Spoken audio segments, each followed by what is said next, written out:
So for this video, what we're going to be talking about is using a towel. This is kind of like a thicker towel, maybe a beach towel if you don't have a thick enough like bath towel. Just to get a little more emphasis on like a natural curve for like the cervical spine. You can also use this for the lumbar spine as well. So again, kind of bunching it up or rolling it up to get a little bit more of that idea of like a subtle curve here. So not only I'm going to ground myself a little bit here, push that back a little bit. There we go. So kind of grounding my feet, stabilizing to those tripods, keeping my chest a little forward here, and then try to get that little bit of exaggerated curve. Now I'm still anchoring back through those ribs. So keep that core engaged. Don't want to just arch the back completely. You want a subtle curve, so it's checks and balances. So I'm engaging my core, engaging a little bit my cervical muscles to keep my chin a little bit tucked, but nothing is an extreme here, okay? So it's checks and balances, dental floss tension on both ends to allow movement in each direction as needed. So I want to have that ability to go back and forth. So as I kind of extend versus flex and be able to keep a little tension on the other side so it's not just collapsing either way. So here I can add twisting through my hips, right? And my chest on top. So a little bit wherever you're tight there. I can keep weight more on one side and kind of do that. So you can kind of focus on like on my left side here, okay? Versus on my right, might be different depending, right?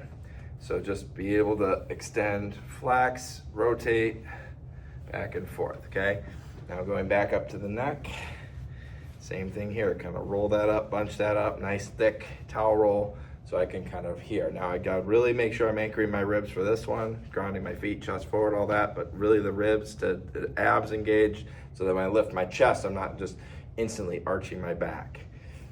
Gradual, keep my shoulders down, maybe lift my elbows with that too. So I keep tension on that towel and kind of help with the lifting of the chest and the upper body, anchoring, lift, and then I can rotate. Right, so again, kind of shift, lift, twist, maybe over here on my left.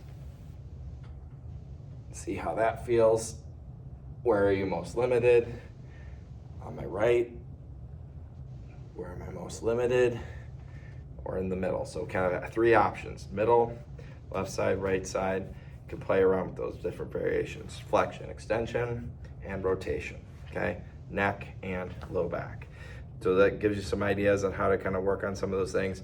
Thinking about applying that to just being aware of how you're anchoring and stabilizing and holding yourself in a seated posture to be more neutral.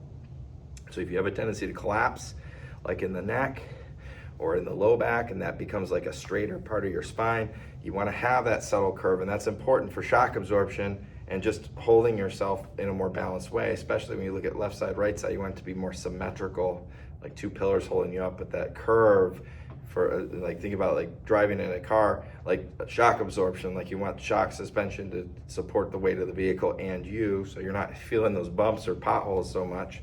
And then also in your body through your spine, because we don't get to use our legs very much when we're sitting. With some, but you're definitely not going to be like if you were like a skier or something, like absorbing the shock in the legs more like this, right? Okay, so that's just some things to think about and practice and try to work on adjusting and refining those aspects for better symmetry and decreased compression and pain.